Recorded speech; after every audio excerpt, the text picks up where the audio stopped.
Jif peanut butter. It's that jiffing good, it doesn't really need advertising.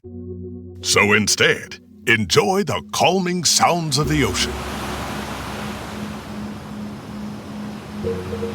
Jif. Ooh, it's that jiffing good. Get your Jif at jif.com.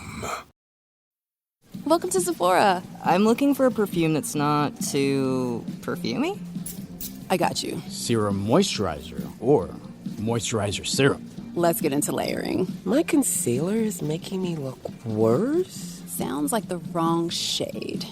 Let's get you matched. There's only one store that really gets what you're going for. Get beauty from people who get beauty. Only at Sephora. Hi, Let's get you a basket. Whether your business has 6 floors or 6 employees, Walmart Business has everything you need to save time, money, and hassle. You can restock your break room with bulk ordering or bulk up your ordering team with shared payments. And you can get it all delivered straight to your business's door, whether that's on Wall Street or Main Street. Walmart Business. It's the Walmart you love, now for your business. Learn more at business.walmart.com. Are your business expenses playing hide and seek? With Uber for Business, the small spends that slip through the cracks, like rides and meals, go right where you need them. Because it integrates with leading expense platforms, you can say goodbye to surprise costs, missing dollars, or chasing receipts. Everything's track downable. Uber for Business. Make small steps that make a big impact. Learn more at uber.com/small steps. Don't chew on that, Max. Cooper loves that chew too. Oh, now he's into Cooper's food. Wow, he is loving it. What do you feed Cooper? Blue Buffalo Life Protection Formula. He never leaves a crumb. I love it because it's made with high-quality protein, nutrient-rich fruits and veggies, and wholesome whole grains. Looks like we're switching to Blue. Blue Buffalo foods are made with the superior ingredients your dog needs to thrive. Can your dog food say that? Visit feedbluefood.com to learn more. Do you believe? Do you believe? Do you believe? Maybe you do, maybe you don't. Do you believe? I don't know if I do. Do you believe? Maybe you do, or maybe you don't. Do you believe? I don't know if I do anymore. Do you believe? Let me know when you have time. Welcome to the Do You Believe edition of Basketball Illuminati. I'm Zach Harper. That's Mo Dakhil. That's proud American Wosny Lambre. Make sure you're checking out both episodes every week on Basketball Illuminati. It'd be weird if you were checking this one out and not the main show with Tom and Amin and Maze. Make sure you're checking out all of Mo's stuff on social media. Make sure you're checking out his Twitch. Subscribe? You subscribe to Twitch? Yeah, I even know so little about Twitch. What is it? Twitch dot something dot TV/Mo Dakhil. There it is. Listen, just go find my socials. You'll find the link. It's not that hard. Not that hard. Obviously, Woz, CEO of Spotify. Make sure you're checking out Group Chat and all the podcasts on Spotify and The Ringer at this point. Yeah, I think it was today, this morning, I got the email that the trading window for Spotify stock is done tomorrow until April 29th. So, I don't know. I guess they're going to announce this insider trading or what are we doing here? Okay. I was very worried for a second. I just don't want to be subpoenaed. Call coming up, and I think tomorrow or the day after, or whatever it is. And so obviously, if you know what the earnings are, you can know whether you should buy or sell, and if you know that trading. This seems like a crime. I'm glad we're recording. Right now. If you know that the president is about to levy tariffs and then take them back, you can buy low and then sell them again. It's a real if you know situation, which people love to post on the internet. Yeah. Oh, if you know, nothing makes someone prouder than a IYK YK. That's what it is. IYKYK. No, dude, you could just post a picture of a muffin, a basic store-bought muffin, and you put that if you know, everyone's gonna flock to your DMs. Everybody, because everybody wants to more know. special than other muffins, though. Jack. Of course, I think I'm gonna do exactly that, Zach. You have to get a picture of a muffin. You're gonna do it while we're talking. Yeah, and you're gonna just do it. Just stock footage of a They're muffin. just gonna assume that Mo has a sick muffin place in his neighborhood that everybody who's in the know knows about. If you don't know, you don't know. I didn't know, but I want to know so I can know if I know. Yeah. And make sure you check it out. The Bounce, free newsletter from The Athletic, theathletic.com/The Bounce, and Cinephobe. Check out Cinephobe and all the Count the Dings stuff. Be a Patreon member, patreon.com/Count the Dings, and get all of our extra content. All right, guys. Do you believe we got 3 fun topics here today? Well, actually, all right. Before we do that, Jason Kidd, we don't have to get deep into this, but Kyrie Irving was playing a fuck ton of minutes before he blew his ACL, right? Like 39, 40 minutes a game, right? And Jason Kidd was asked about it and said, we're talking about one play, not many before that. It's a freak accident. That's how it should be reported. We're reporting on conspiracy theories. I was on the wrong tab. Sorry. But I love that. I do love that. Like, he's like, it's one play, but it, like, do we think Kobe Bryant tore his Achilles from one play? Is that how that works? If it depends what you view of how long one play can be. Sure. Now we got a flat circle time bullshit thing. Now that's really more just what's your definition? I think with the Kyrie thing, the argument could be made that he landed on his leg funny, right? Like sometimes people tear their ACL, they're just going up for a rebound. They come down and it's fucked up, or they going up for a layup or something like that. And like, it looks normal. It kind of looks like Kyrie had an abnormal landing. Yeah. If I'm being generous to Jason Kidd, but the idea that, usage and wear and tear has absolutely no effect on ACL injuries. I was drafted in 93. Fuck off with that. 94. I was drafted in 94. Fuck off with that. We're not doing that today. Do you believe? Here's our first topic. Do you believe that Thunder Celtics, last night's incredible game in Boston, Thunder win 118-112. Thunder Celtics was a preview of what we will find in June for the NBA Finals. The Celtics shot 63 3-pointers, 36 in the first half, 63 3-pointers. They made 20. If I tell you you're going to make 23s in a game, you're going to feel pretty good about your chances to win. But they shot 63 of them. They shot 22 in the first quarter. Yeah, they were on pace for 88. So, all right. So they really did pull back. They slowed down. They tamped it down. They took 22 shots in the paint. That's it. 12 free throws. I was waiting for complaints about the free throw disparity. Like, you took nothing but threes. You can't do that. But so they did an extreme. OKC's defense was great. I actually thought Boston played really good defense too. It was a fun game. Good back and forth. No Kristaps, no Jalen Williams. But Mo, do you believe that this was an NBA Finals preview? I do not. Whoa! I have questions about the Thunder. I just think the West is stacked. I'm not convinced the Thunder are coming out of the Western Conference. I know how good they are in the regular season. Mm-hmm. I'm really going to be fascinated when we get to the playoffs and teams are going to be able to scheme. Because I'm just going to say it over and over again. They don't have a plan B. Mm-hmm. If Shea's not going, if they're not making threes, they don't have a next route. They don't know what they're doing after that. They don't have a plan B. And to me, that's really what the playoffs are about, is what's your plan B? What's your plan C? What's your plan? Now, they might be hiding it, and maybe we'll see it in the playoffs. But right now, I'm not convinced. Yeah, I think that Celtics are a prime example of this, right? Where they have like plan C's and D's, if we're being honest here. Whether it's Tatum, who I think the key thing he's gotten better at is identifying what he should attack in a given matchup. When he has smaller guys on him, he doesn't go to that step back shit anymore.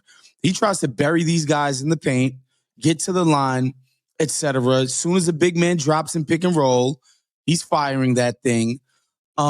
Just like he's just so much smarter. And then Brown and everybody else kind of works off of that. Tatum constantly creating matchup advantages, drawing help, swing, 3-pointer. My thing with the Celtics is like, do you really want Drew Holiday taking 8 threes a game? Not really. But like, that's kind of their, and when Drew Holiday shoots, best believe it's like, there's nobody within 8 feet of him. That's like the worst thing that their offense can do. And they're not asking Tatum to carry a 37% usage the way that Shea is. Like, Brown can come in and do what he has to do. I think Porzingis, when he's playing, has been better at matchup hunting and beating up on smaller guys too, because that used to be the just solve for Porzingis. Put a point guard on him, and he basically can't do anything. He's gotten way better at exploiting that kind of thing. They're just way more multiple. And I know people are going to be like, they just got their asses kicked last night. I get that. And J-Dub didn't play. I just think Mo is right. The Thunder is so one-dimensional. And I don't know that they have counters and solves built into their offense right now. I think this was a finals preview of 2026. I think we got one more year. Someone I wrote in the newsletter about the concern I and others have had is that the Thunder are never in close games, right? Let me find the exact statistic updated this morning. They have 54 wins, 42 are double digits. They are they're 12-8 in clutch games. They're 0-4 in games decided by one possession. And people are like, oh, so like I got a couple of responses like, oh, so it's a red flag that they win by too much. And I actually think that it is. I think of Milwaukee pre-Drew Holiday, where they were just blowing teams out every night. And then when they got to the playoffs, they had no idea what to do. Now, to be fair, some of that is Coach Bud. Some of that was Coach Bud not knowing what to do. And I do think Dagnall has more of an adjustment mentality than Bud did. But it is about players having those reps of what to do. And they don't have that in the playoffs. They've had one playoff experience. One. That's it. Like as a group, they've had one playoff experience. And they beat they swept a Pelicans team that was missing their best player. Congrats. And then they were Justin Bureau ticker going across the bottom. And then when shots didn't fall against Dallas, to your point, Mo, like, and you too, was like, they didn't have like oh, well, now what do we do? Right. And their 3-point shooter has been better as of late. So I'm not as worried about their shooting. It's so confidently, dude. He's legit I'm good. kind of becoming convinced of Luke. No, I don't worry about him. I don't worry about him. I don't worry about him at all. Like shoot, dude. I questioned that extension at the time. 2 years ago, 3 years ago, when he signed that $85 million extension. I was like, he better learn how to shoot that thing. He did. Worry over. Yeah, worry is over. Shout out to Chip England on the staff, who's been working with everybody. And it's not just like he's league at, like he's like a legit 40% 3-point shooter. Yeah, like he can really shoot that thing. He doesn't just have to be open either. But they do have enough. Like I know Chet had a good game last night. I'm not convinced that he's going to be mentally tough enough. It will help when J-Dub's back, but also like he's kind of regressed in some clutch moments. Like he used to be an asset for them, and now he kind of just stands around. I don't want them to just wait for Shea to be a superhero, and maybe Shea will just be a superhero, right? Like he's that good. He might just go on a run, like Dirk Nowitzki or whatever, and carry them. But they're not dealing with the East, right? Like they're dealing with the Western Conference. That's the concern. Is the field ahead of them has so many blockades of good or dangerous teams that I do think you need that experience. I do think they're going to have to grow up very quickly. It doesn't mean they can't do it. There are two other teams right now that I would say, yeah, I will take them in a series over OKC because they do have that experience. But it's not that they're not talented enough or good enough. Like they're awesome. Yeah, Like this isn't a question of talent. Yeah, it's just like winning in the playoffs is hard. It's really hard, and it takes a lot of learning, and it's rare that a team gets, like, even think of the Warriors in 2015, right? 2013, they had that big series win against Denver, end up losing the next round. They had that tough series loss to the Clippers in 2014, right? Like they had last year. Let's go, baby. Knock them out, baby. Mo's last stand. All me. Mo got all me. Fired by Doc Rivers, but I couldn't. That was because Chris Paul had a couple of turnovers in Oklahoma City in Game 5, and then that's what happened. Yeah. Whoa. Man, that Chris Paul game. Another former teammate mad at Chris Paul. That Chris Paul game is seared into my brain. I remember watching it in complete disbelief at the time. If you could only have seen my face in the Oklahoma City locker room while that was happening in real time, of just be going like, "Oh, we got." Dude, where he did the fake foul in the backcourt, and I'm like, "What are you doing? What are you doing?" Yeah, it was. Let's stop reliving my whole. That shit. Yeah, but even those Warriors, right? Like, yes, they got a new coach and everything, and that helped boost things up, and they changed things. But like those guys, like Clay, Draymond, Steph, they had to learn. They had to learn how those steps. And OKC has had one step so far. Maybe they take a leap, but it's going to be difficult. That's where the doubt comes. But everyone knows they're good enough. This team's awesome. I think the Warriors are instructive, and also because I think there's so many things about the modern NBA are informed by the Heatles. But like the year after the Heatles lost to Dallas, where every single clutch game, like every single game that was in the clutch was like heavily scrutinized, to the point where in the All-Star game when LeBron passed the ball, he was getting it. He was getting it, man. He was getting it. Was that right off like the heels of like him kicking it to like UD in Utah? I think so. It was like right after that, and then he goes. By the way, perfect pocket pass for 12 wide open UD shot. Guys, you don't get it. He has no clutch gene. He's afraid of the moment. As stupid as that stuff was, I think it was important though for the Heat to learn how to play together in tight situations. It's like it matters, dude. We've also had this exact same argument about the Celtics, 2 years ago? They were blowing everybody out in the regular season. And then when it got to close games in the playoffs, they would up the joint. It's so true. So it's the same situation. And who did it to him? Jimmy Butler. Yeah. And now he has a chance. He might have a chance. Yeah, now he has a chance to do it to the Thunder. Jimmy's not firing his agent anytime soon. So just cool it. Hey man, you know he's not working with his agent. I just want some free coffee. That's all I'm looking for. I just want some big face coffee. All right, let's go on to our next one.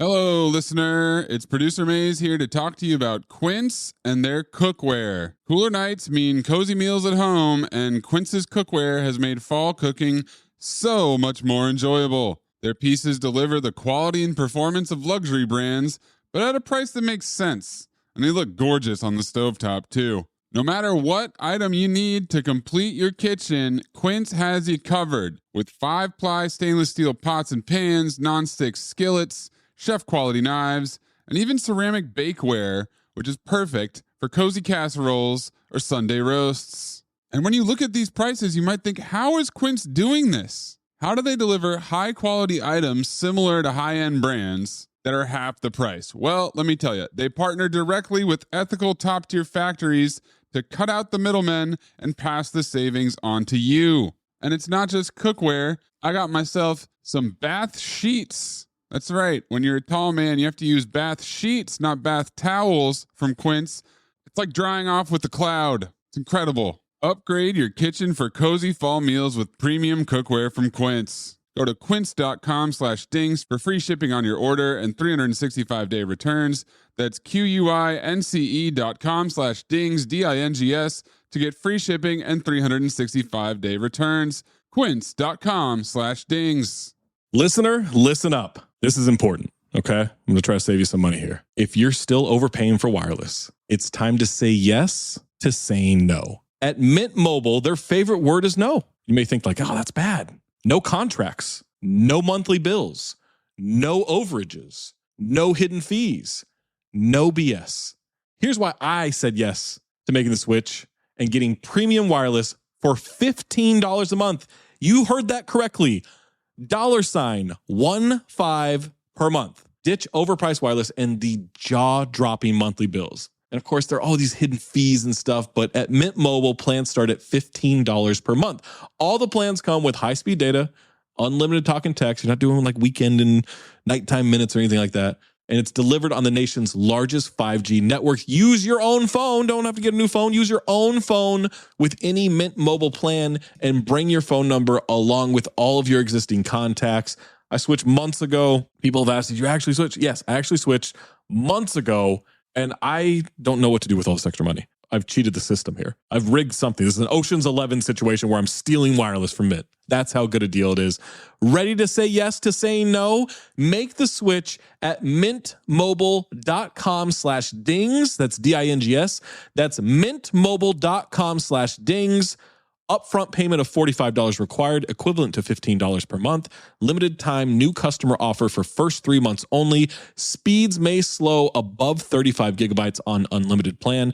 Taxes and fees extra. See Mint Mobile for details. Hello, listener. It's producer Maze here to talk to you about Kindred. Now, close your eyes like Owen Wilson during a job interview and imagine a way to travel that feels personal, comfortable, and connected without the price tags and the sterile feelings of hotels or short-term rentals. Now open your eyes and stop using your imagination because Kindred has made it very real. That's exactly what they do. Kindred is a members-only home swapping network. It's not a hotel. It's not a short-term rental. It's a smarter way to travel where each stay feels like home. Here's how it works. With Kindred, your home is your ticket. You earn credits by hosting fellow Kindred members, and then you use those credits to stay in over 220,000 homes in more than 100 cities worldwide. There are no hotel costs or rental fees, just the credits that you've earned. Every stay comes with white glove service,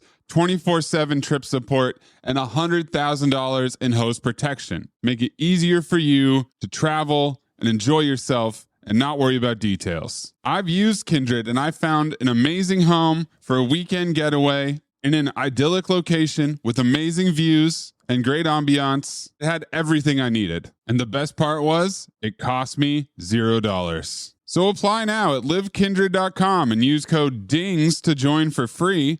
Plus, you'll earn 5 nights of travel credit just for signing up. That's right, that's 5 whole nights for free at livekindred, KINDRED.com, code DINGS, DINGS, livekindred.com, code DINGS. Wish you could become a morning person? You know the type, up before the sun, early morning runs, first one to the office with donuts and a smile. How do they do it? Easy. With the new Galaxy Watch 8, sleep tracking and personalized insights from Samsung Health help you improve so you can wake up to a whole new you. One who, dare I say it, skips the snooze? It's possible. Train your sleep with Galaxy Watch 8. Learn more at Samsung.com. Requires compatible Samsung Galaxy phone, Samsung Health app, and Samsung account. This episode is presented by State Farm. Having insurance isn't the same as having State Farm. It's like expecting the leadership of a team captain on the football field, but getting a sea captain. You wouldn't settle for just anything for your team. Shouldn't it be the same for your insurance?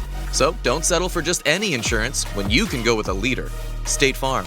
Like a good neighbor, State Farm is there. Do you believe?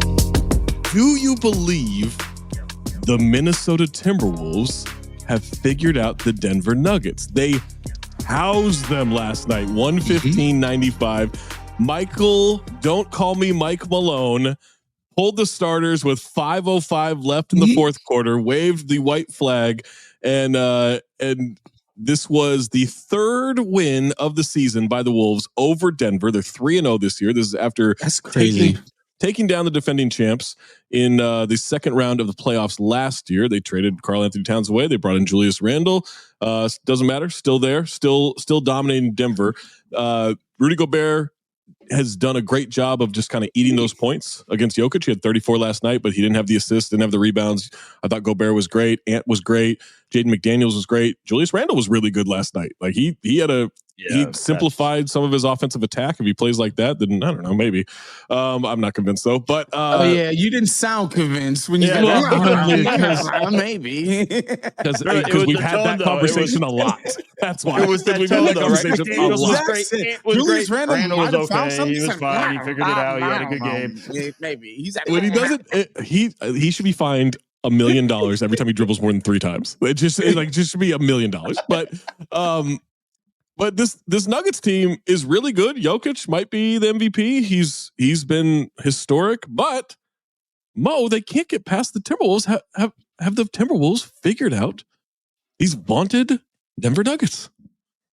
I think they have, and I think they have the confidence after winning Game 7 in Denver that they can take this team. And I think that's one of the things that's really kind of propelled them to the wins here. They're not afraid of them. They're not afraid of Jokic. They're not afraid of Murray.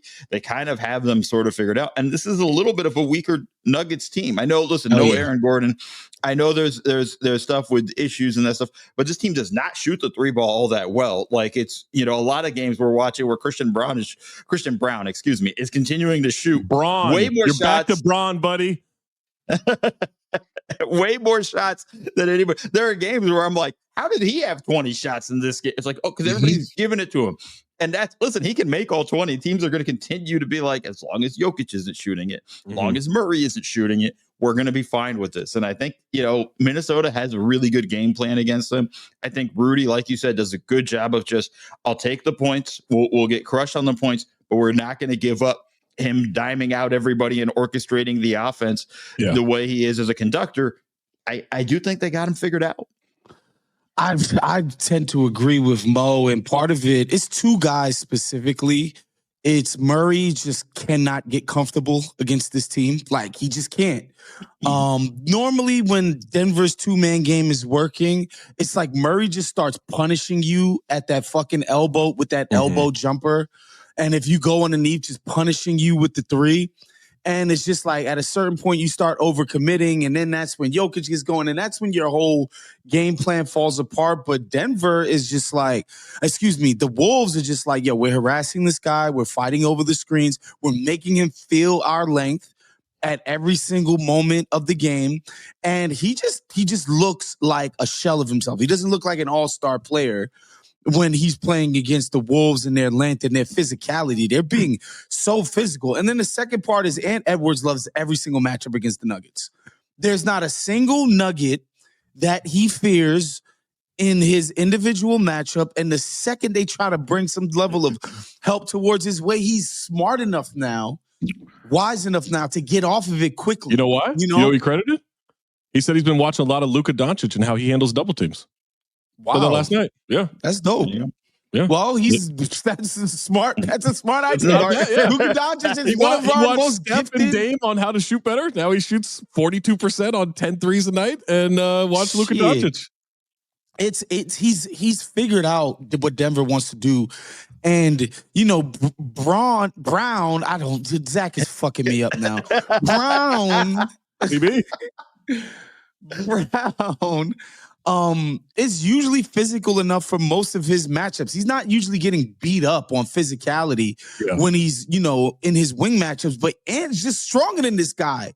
He's just bodying up this guy, creating all kinds of space, and he's dribbling past him. Like, Ant just feels invincible when he plays against Denver's wing defenders. And even again, I think Gordon is the best matchup. In the one-on-one, you have to send the least help. But even that, like, there were times last year where he freaking was just, dribbling past him with no problem. So we'll see. You guys are both wrong.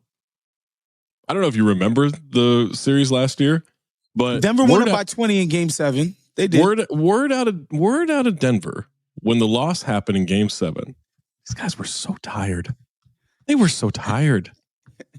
They were the only one in that series that played a 7-game series. They were so tired. They were sleepy. Needed a nap. These 3 games this year, I just looked it up. Sleepiest times of the week. Sleepiest times of the week. They're just sleepy guys. No, they're so tired. They're the most tired guys in the world when they face Minnesota. I don't know, Zach. A guy named Big Honey. Waz, you got to get on this train with me. Okay, I'm on board. By the way, Zach. What's Big Honey? I'm sick of people calling Nikola Jokic the Joker or Joker as the nickname, and I know that's his nickname. That's Novak Djokovic's name. His other nickname is Big Honey. It's on Basketball Reference. Who called him that? Big Honey? I don't know, but we're gonna make this a thing. Like I'm referencing Big Honey in the newsletter all the time. Big Honey. Big Honey's a great nickname. Vague porn reference to it too that I enjoy as well. Okay, now you're ruining it. I don't know. He's both ruining it and making it better for me at the same time. I don't know. Like that's just kind of what Waz does, right? He ruins it, but I'm like, yeah, I don't mind this. But yes, I will be calling him Big Honey when I start tweeting out clips. Yeah, Big Honey, man. Big Honey. I think, man, you know what? Like, I don't know that he gets enough credit for it. Chris Finch is an incredible coach. He's an incredible coach. The Timberwolves have kind of figured this thing out. They've won 6 straight.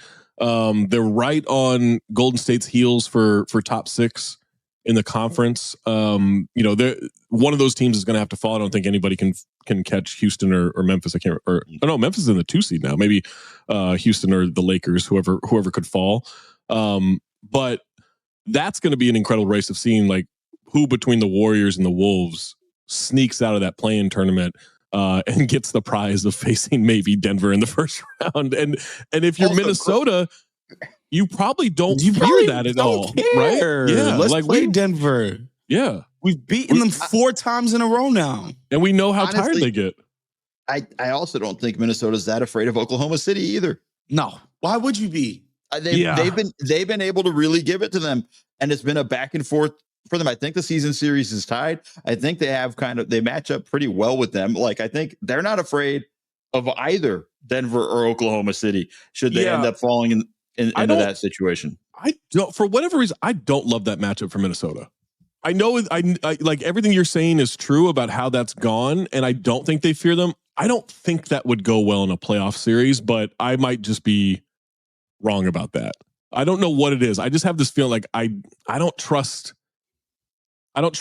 them against that defense in a 7-game series. I think that defense could really screw them up, like being able to game plan from game to game.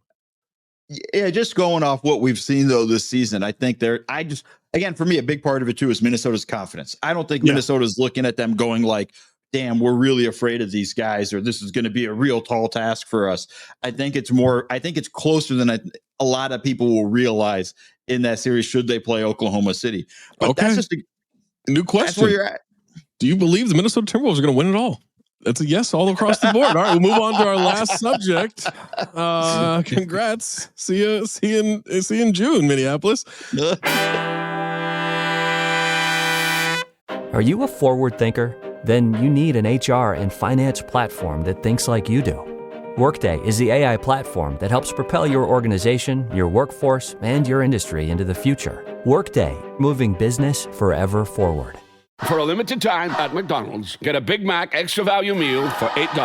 That means 2 all-beef patties, special sauce, lettuce, cheese, pickles, onions on a sesame seed bun, and medium fries, and a drink. We may need to change that jingle. Prices and participation may vary. Through the Starbucks College Achievement Plan, full and part-time Starbucks baristas receive 100% upfront college tuition coverage so they can focus on achieving their dreams, not how they'll pay for school. And those dreams might start with a degree in management, biochemistry, or any of the more than 150 offered. At Starbucks, benefits like college tuition coverage are just the start. Learn more at starbucks.com/partners. This episode is brought to you by Indeed. When your computer breaks, you don't wait for it to magically start working again. You fix the problem. So why wait to hire the people your company desperately needs? Use Indeed's sponsored jobs to hire top talent fast. And even better, you only pay for results. There's no need to wait. Speed up your hiring with a $75 sponsored job credit at Indeed.com/podcast. Terms and conditions apply. This episode is brought to you by Contentful. Marketers, you know that feeling when your creative clicks? When that social post sends engagement through the roof? When your outside-of-the-box campaign hits ROI positive? When a personalized homepage turns prospects into customers? It's utter marketing bliss. Contentful helps you create tailored omni-channel experiences without working overtime. No stress, no limits, only possibilities. Get the feels at Contentful.com. Do you believe? All right, this last one is a fucking doozy, all right? Oh boy. this one. Do you believe Jeremy Lamb, yes, that Jeremy Lamb is the Sacramento Kings shadow general manager? Now, let me explain. Hidden inside a Sam Amick and Anthony Slater article about De'Aaron Fox returning to Sacramento last Friday was this little nugget. Vivek greenlit the decision while on vacation in Cabo. He was there with Anjali, I think that's how you say her name, and Jeremy Lamb, the 10-year retired NBA pro, who initially joined the Kings organization as part of the Domantas Sabonis trade in February 2022, and whose relationship with the owner's daughter became public knowledge last October. She still appeared to have influence throughout Sacramento's organization, and as she and Lamb became a more visible part of the Kings' decision-making tree early this season. Often spotted courtside next to Vivek. You know what's weird about that is I thought I saw him courtside at a couple of like Kings broadcasts. You're like, nah, that's not like Jeremy Lamb? No, he doesn't play for them anymore. And why would he be sitting courtside? He would be like behind the bench or something. I thought I saw that. They were often spotted courtside next to Vivek in the proverbial power seats at games and were believed by many within the organization to be gaining a growing influence in the big picture path forward. Quote, "We're all going to be working for Jeremy Lamb soon enough." End quote, one Kings employee joked to The Athletic at the time. Lamb no longer appears to be in the loop, but he was during those final weeks of the Mike Brown era, and league sources said Fox was one of many aware of the complicated and constantly shifting dynamics up top. So, do you believe that at least up until the Mike Brown firing, Jeremy Lamb was the Shadow Kings GM? I don't believe that. I don't think he was the shadow GM, but you know, like, okay, president of basketball operations. Sure, I believe that he had some influence. I certainly believe that he had influence for sure. I just think Vivek is the kind of guy who will take advice from damn near anybody. And that's the main problem. I don't think it was unique to Jeremy Lamb of like people who had no business having influence on basketball decisions, having basketball decision influence. Right. And so, yeah, I'm sure he did, man. But that's Vivek. He's kind of like our president that way. Like, last person he spoke to was like, "Oh shit, all right, word, good idea, let's do it." And then 3 days later, it's like, "Oh shit, fuck, let's do something else." Mo, do you believe that Jeremy Lamb was the Shadow Kings GM? I'm going to go a step further. I think everybody in Sacramento has a chance to be the Shadow GM because it's just anytime you see Vivek, you just got to say something. I think the baristas at Starbucks, when he comes in to get his coffee, can influence the situation. Everybody but the actual GM and vice presidents of the team. Monty McNair, doesn't matter what you want. It's whoever. Monty's such a smart dude, too, by the way. Like, Monty's really good at his job. If he's allowed to do his job. Use the third eye here. Uh-oh. What if Monty McNair, because obviously somebody in the official front office. I don't know that I'm enjoying the tone of where I'm just saying, obviously somebody in the official front office is sourcing these Amick and Slater pieces. We can agree with that, right? Because they're the ones that come out looking the best, right? Right. Yeah. So what if he's like, people don't like this decision. Some of these decisions that I made, I can sweep it under the Vivek rug really quickly, launder my own reputation. Oh, okay. So you think Monty... Wouldn't be the first time a GM did this. Fed a reporter some information, let him run with it, you know? Yeah, wouldn't be the first time. Unrelated. Shout out to Daryl Morey. I think... I said unrelated. That's the reporter version of with all due respect. With all due respect. Yeah. I like this theory. I do think I think anyone who has Vivek's ear is influencing things. This is how poorly run organizations, and it sucks. That's how the Wolves used to be. Oh my God. And guess what? It's probably how they're going to be again at some point, because I don't trust the A-Rod influence here to have a sound structure in the organization. Eventually, Tim Connolly will get sick of that shit. He'll go, and it's doing his thing, though. He absolutely is. As long as he's allowed to do his thing, they'll be fine. But yeah, it's A-Rod. Yeah, I've been an A-Rod cape wearer since like 2008. But I know some people have worked for him in the past. Let me just say, it's not great. It's not tight. It's tough.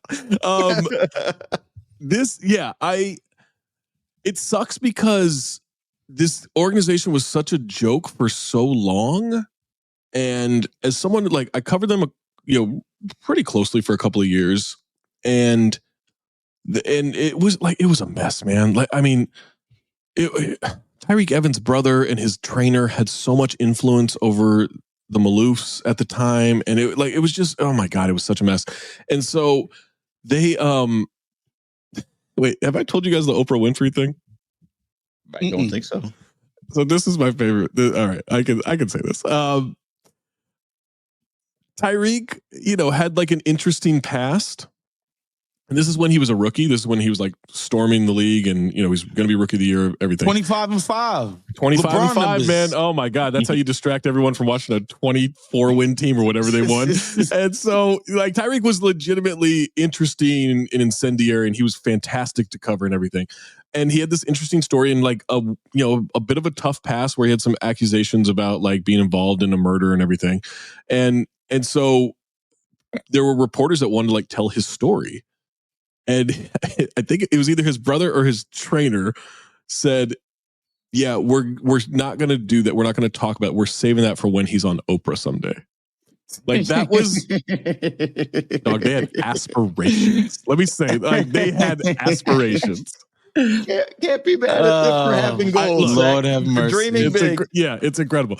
But, it sucks because the Kings, it looked like they were like they had finally figured it out, right? Get out of the way, let the dude do his job in the front office, let the coach do his job, and they brought in good players and everything, and they caught lightning in a bottle, and it turns out it was just lightning in a bottle, and now like they're not bad now, but they're not building in a Western Conference the way that the other teams are building, and I don't know, maybe they hang on to this playing tournament stuff, and I mean they'll hang on because of the alternative is Phoenix rising up there. Phoenix sucks, so they'll be fine there. But maybe they make it through and they have like a good showing in the first round, and that injects some life into things. But it just sucks to see like, nope, it's still a Vivek run organization, and it's still just like chaos in terms of the voices allowed to have influence, and that's just, man, that's not how organizations have success in the NBA. Question for you guys.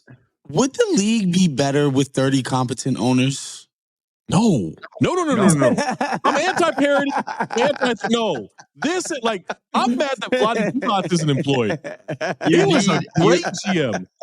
You need dumb teams. You need dumb teams. You need a few dumb teams. You don't need someone who was a fan of the Timberwolves for a long time, let me tell you, I understand the ecosystem that they fed, okay, by being so dumb. And being so poorly run. Just guaranteed wins for other teams. Yeah. The other thing too, my question to you guys is, has ever having a shadow GM accusation worked out for you? Zach, you brought up Phoenix. We had the shadow GM story. Was it last year with Isaiah Thomas? Like there's oh my God, I miss Isaiah Thomas being involved, man. Every time a team is mentioned, that was a Chris Paul hatchet job, by the way. GM. Every time it's mentioned, yeah, of course. But like every time a shadow GM is mentioned, I always look at the team going like, yeah, you're bad. Did the LeBron shadow GMing in Cleveland work? I didn't think that was shadow GMing. I thought that was GMing. It was just GMing. Yeah, it was just like, he was like, yo, don't get that guy. Everybody's Shump's pretty good. Go get him. I want to kick the JR. I didn't think that was me doing it in the shadows. Yeah, that's a good point. Yeah, I think shadow stuff technically works in the government sometimes, not in a basketball organization. We think? Yeah. Well, I don't know, man. I just, I don't know. Worked in places like Libya, Mo, Uh-oh. Jesus. Yo, All right. stop doing this. All right. This is. R.I.P. Gaddafi, man. Going too soon. Okay, that's there it is. Make sure you subscribe. Make sure you're liking and sharing and all that stuff. For Woz, for Mo, for Maze, I'm Zach. Keep your third eye open, but close it to Gaddafi.